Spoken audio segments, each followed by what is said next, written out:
रिंकी आई आई रिंकी आए, रिंकी आई हमरे बनाए के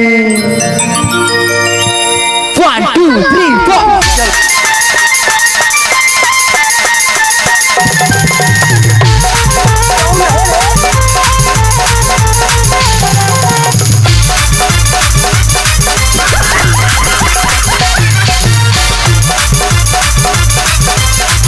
डीजे निक्कू।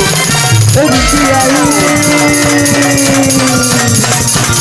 आई हमरे गाँव बोला रे फैशन बनाए के, रिंकी आई हमरे गाँव बोला रे फैशन बनाए के, फैशन बनाए के फैशन बनाए के फैशन बनाए के फैशन बनाए के कैसे है। रिंकी आई हमरे गाँव बोला रे फैशन बनाए के, रिंकी आई हमरे गाँव बोला रे फैशन बनाए के।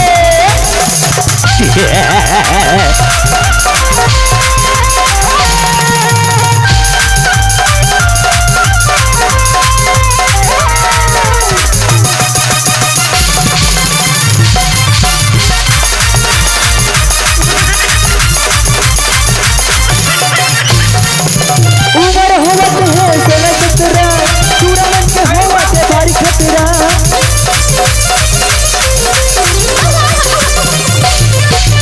उमर होवत है 16-17 पूरा मन के होवत है भारी खतरा, और पूरा मन के होवत है भारी खतरा। डीजे निक्कू। रिंकी आई हमरे गाँव बोला रे फैशन बनाए के, रिंकी आई हमरे गाँव बोला रे फैशन बनाए के।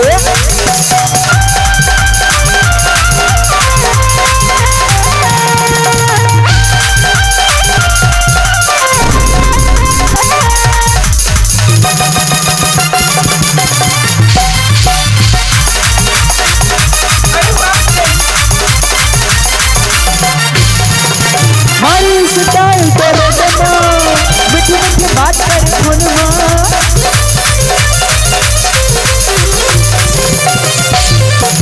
मारी स्टाइल करे दमा मीठी मीठी बात करे फोनमा, अरे मीठी मीठी बात करे फोनमा, वो अलग ही लेवल का। रिंकी आई हमरे गाँव बोला रे फैशन बनाए के, रिंकी आई हमरे गाँव बोला रे फैशन बनाए के, रिंकी आई हमरे गाँव बोला रे फैशन बनाए के, रिंकी आई हमरे गाँव